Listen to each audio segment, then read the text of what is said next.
The Global Warming Solutions Act passed the state legislature earlier this year and then survived a gubernatorial veto, which was in turn overridden by the lawmakers.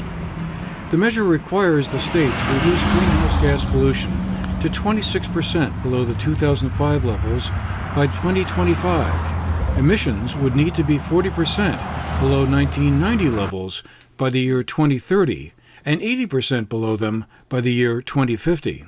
Greenhouse gas emissions have increased in recent years in Vermont, with the most recent data from 2015 showing emissions about 16% higher than the 1990 levels. While the legislation, which has been passed in several other states, sets up new emission reduction requirements, it doesn't really spell out or dictate how the state will meet them.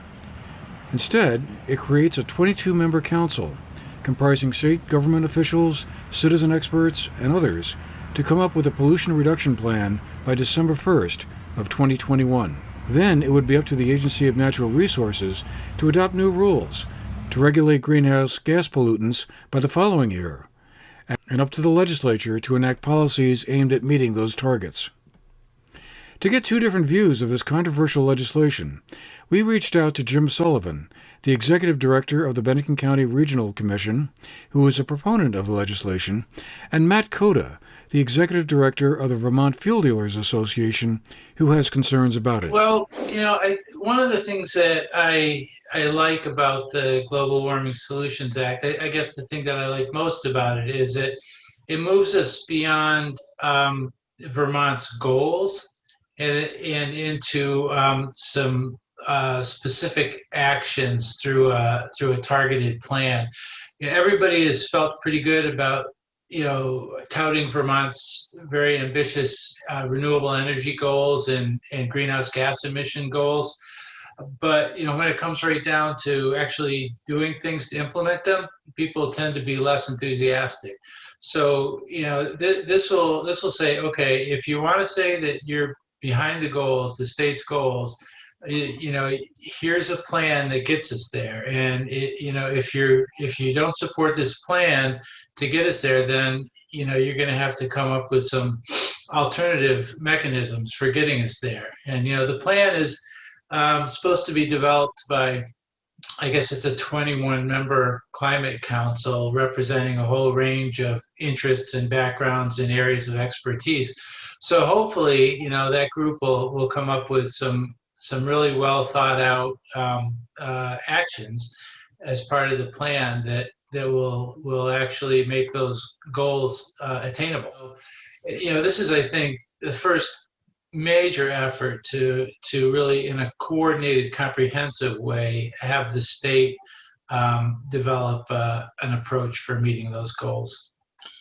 So, they sound very ambitious. Do you think they're unrealistically ambitious?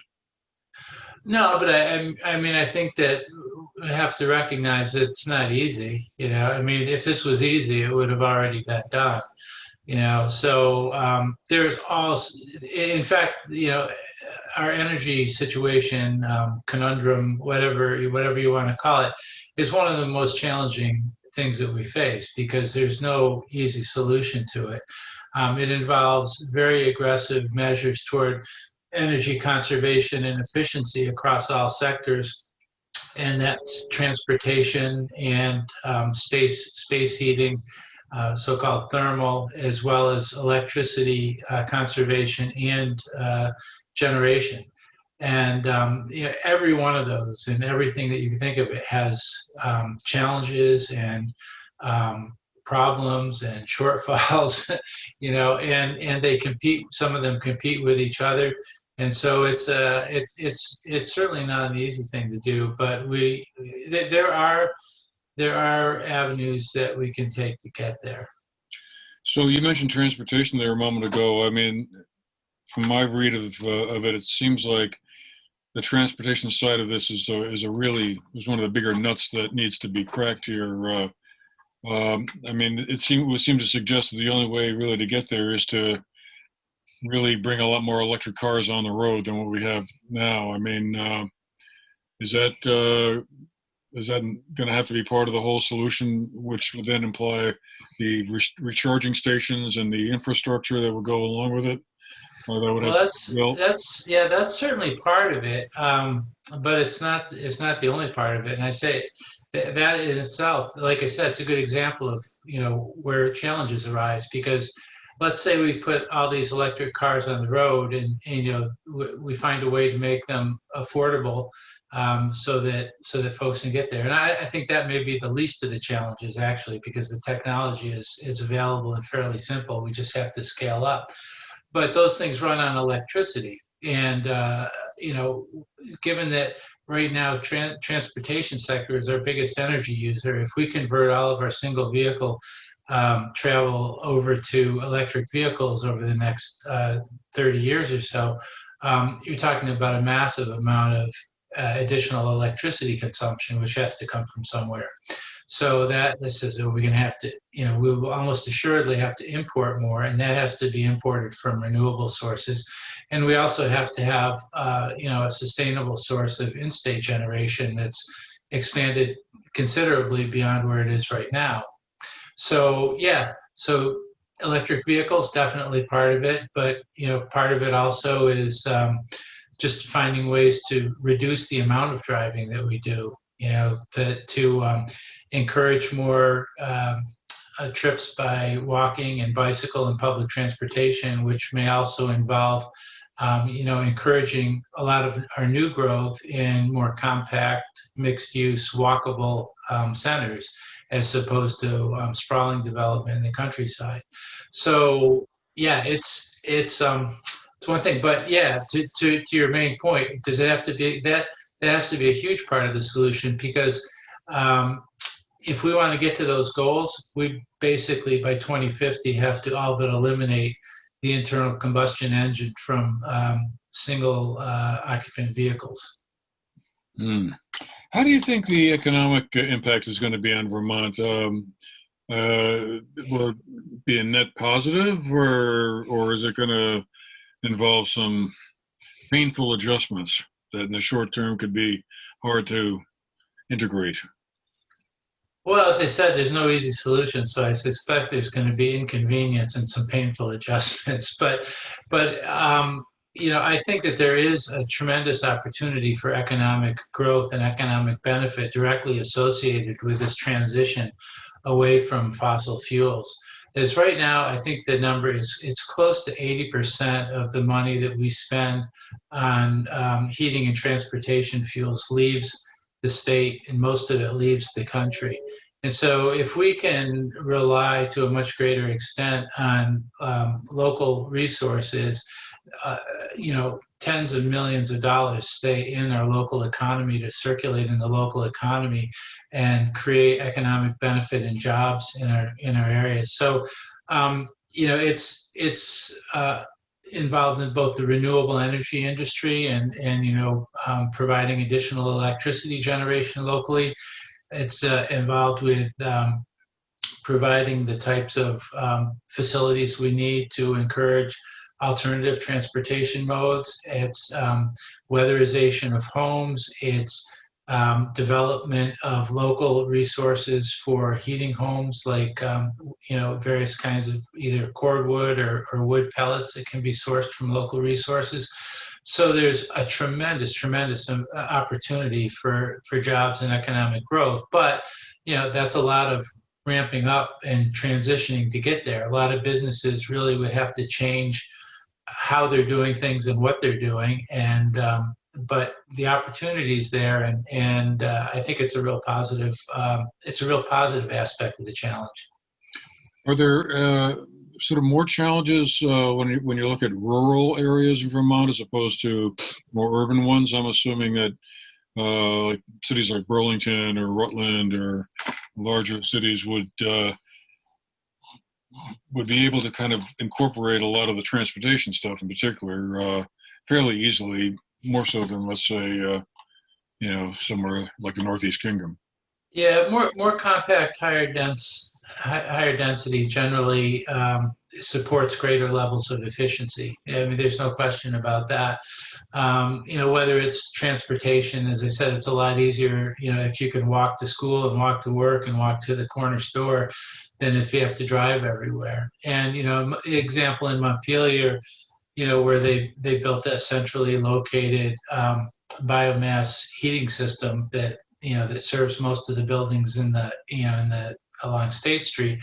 That's only possible because those large buildings are all close together. So not so easy if things are spread out across the countryside. So yeah, it's definitely more of a challenge. At the same time, the people can adjust their lifestyles. Folks that live in rural areas, to plan their trips more carefully. And as I said, as electric vehicle transportation and additional public transit options become more available, then the people will be able to take advantage of those things. So, yeah, some folks say that, well, it's really not fair because people in rural communities are going to be disproportionately impacted by the need to move to these alternative transportation systems and things like that. And it's no question there's more challenges associated with that, but I don't think that means that those are unrealizable goals for rural communities. And what about Bennington County in particular? Do you see any opportunities or special opportunities, special issues that, as you think about the county, that will obtain through this? Well, yeah, there's certainly a few things that we're well positioned for. I mean, one is pretty much any direction you look, you see a lot of trees. So there's a tremendous potential for making greater use of our woody biomass resources for space heating applications. It's probably the most efficient use of that resource. Bennington County also has probably the best geothermal potential in the state of Vermont, which is an interesting aspect. It's a very, very efficient way of providing heat from heat that's stored in ground and groundwater resources.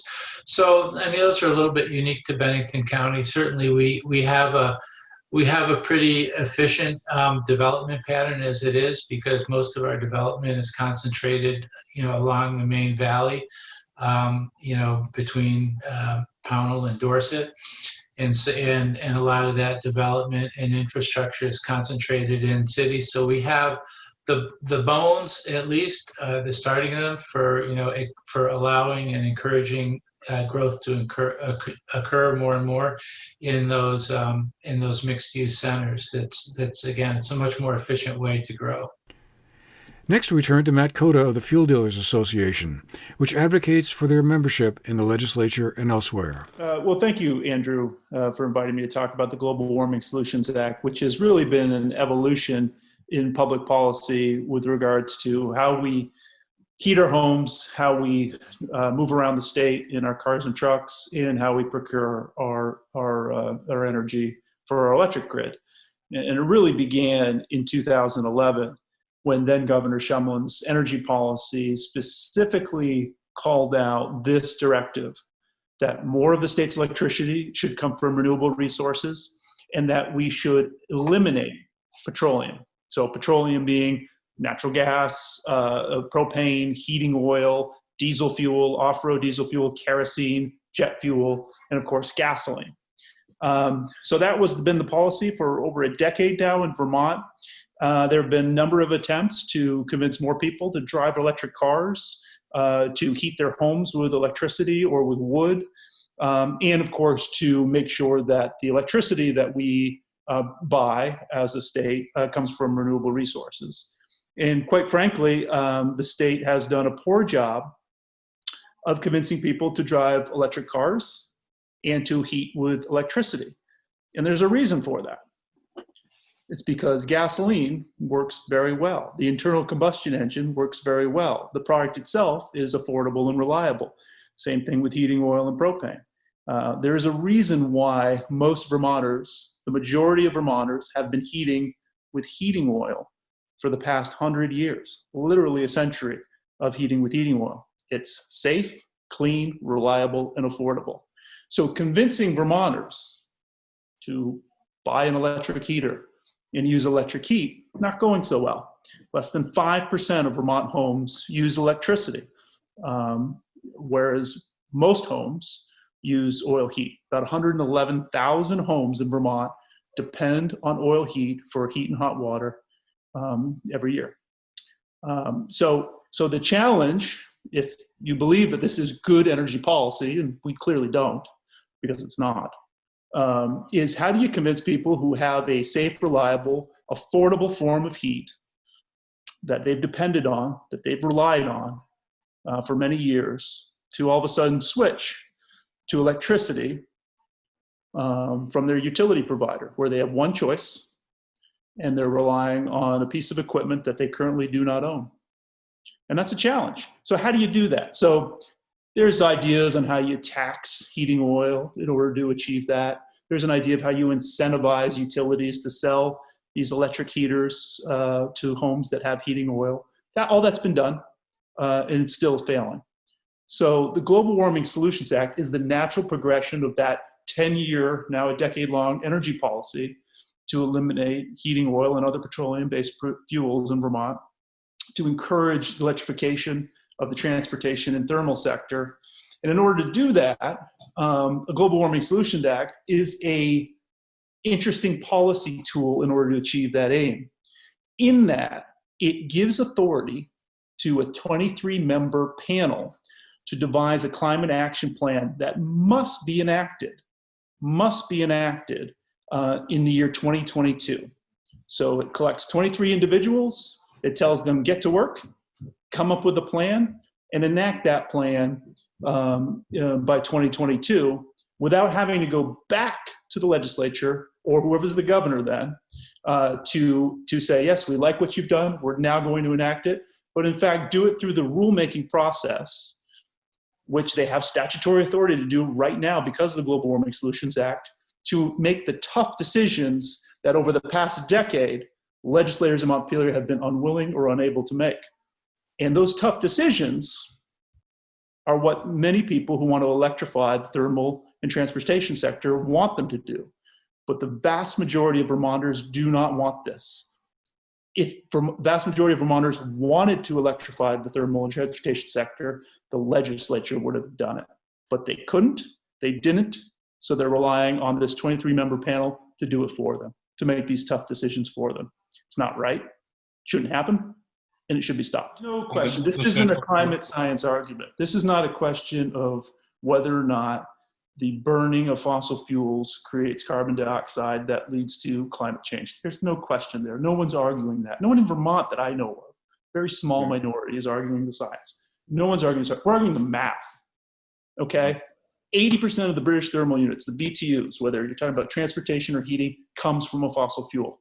Understood, okay? 99% of the cars on the road comes from an internal combustion engine, gasoline or diesel fuel. 95% of the homes in Vermont are heated with something other than electricity, okay? A fossil fuel. You want to eliminate these fuels, 26% of them by 2025. You want to eliminate 40% of them in 9 years on a plan that doesn't get implemented for another year and a half, okay? It's simple math. We change our heating system every 25 years. We change our car every 8. How do you eliminate these vehicles that rely on these fuels? How do you eliminate these heating systems that are providing safe, reliable, and affordable heat to 95% of Vermonters? How do you do that in 4 years to avoid getting sued? Well, what if the timeline was more like 10 years or 15 years? I mean, would that make any difference? The timeline is set out, the mandate, not a goal, but the mandate set out in the law is that if we don't reduce emissions by 26% by the year 2025, Vermont gets sued. If we don't reduce emissions by 40% by the year 2030, Vermont gets sued. If we don't reduce 80% of the emissions by the year 2050, Vermont gets sued. Taxpayers pay the bill, and the end result is that the Climate Council, which doesn't have term limits, they've just been appointed, we know their names, they've just been appointed, they don't have term limits, and they will in perpetuate until 2050 be able to implement policy that restricts the ability of Vermonters to use equipment that uses fossil fuels. That's what we've created here. Do you think it would be impossible for, let's say, someone who's currently a fuel dealer or someone who's involved in the business to convert their business over to, installing like electric furnaces or electric heaters or selling electric cars if they're an auto dealer? They certainly could sell electric furnaces or heaters if they wanted to do harm to their customer. But fuel dealers, by and large, are great people who live in their community, who couldn't with good conscience tell their consumers, some of them that have been with their family or been in their town for decades, tell them to use an electric heater. It is more expensive. You're reliant on a grid that during peak times uses what? Coal power to power the electricity. I don't know anyone that would give sound advice to their consumer that says you don't need a backup oil heat system. If someone's selling a cold climate heat pump, and trust me, they all are, you know what we call them? Air conditioning.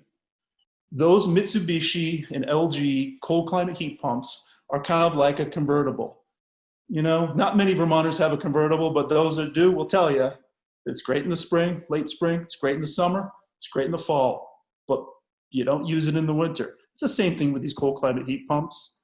Unless you have a sealed house, a brand new house with high level insulation, they are not going to keep your home above 50 degrees in the middle of the winter. You need a backup heat source for most homes, not all homes, but for most homes, particularly those homes that are already built, ones that don't meet the efficiency stretch codes. So for those homes, you can't, with good conscience, tell them if their oil boiler or gas boiler is not working. Don't worry about it. Just install this $10,000 box in your window and you'll be fine. It's not practical. It's not smart. And remember, we don't sell electricity. We provide the service. If your cold climate heat pump is only keeping it a frigid 58 degrees in December, you don't call Green Mountain Power to complain.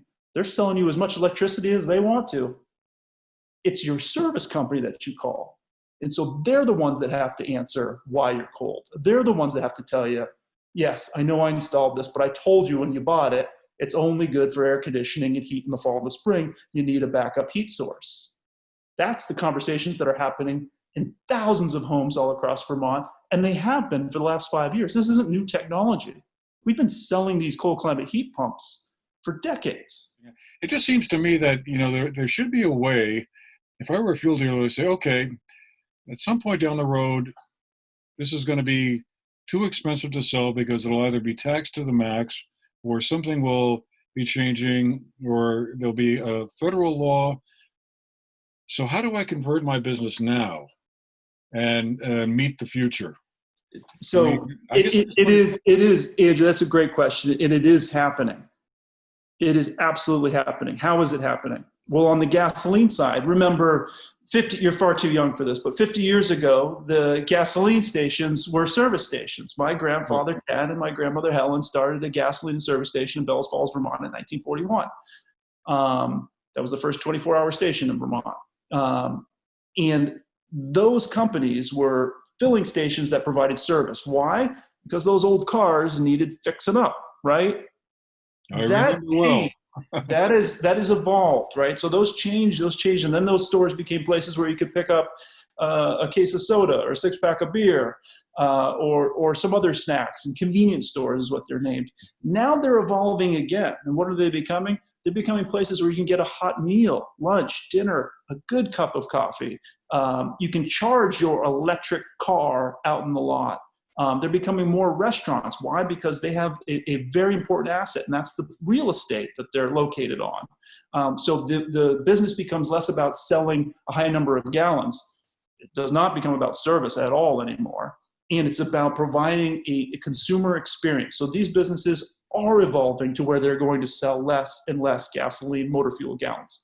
On the heating oil side, the goal of the heating oil industry is to be 100% renewable liquid fuels, recognizing, as you did carefully, that a tax could be coming that would make the fuel more expensive than it is right now, make it prohibitively expensive as a way to generate funds in order to encourage people to use another source of heat. The whole oil heat industry is actively going to 100% renewable liquid fuel. How do you do that? Because the same distillate that goes into a diesel engine, the same distillate that goes into an oil burner, is the same distillate that can be created using biodiesel. Renewable diesel created from agricultural crops is happening now. We can go up to 20% of renewable fuel blended into existing heating oil with burners that are now on the market today. We project that we'll be at 50% in the next couple of years, and eventually we can climb that ladder to get to 100% renewable. And in fact, the oil heat industry sees the opposite of what you and some others might see, which is here's an industry that is going to slowly go away, or for some, fast go away. We see it as we're going to gain market share. Remember, in the 1970s, oil heat, 4 out of every 5 homes was oil heat. Now we're about 1 out of every 2 homes is oil heat. So we've lost market share along the way as people have converted to natural gas into propane.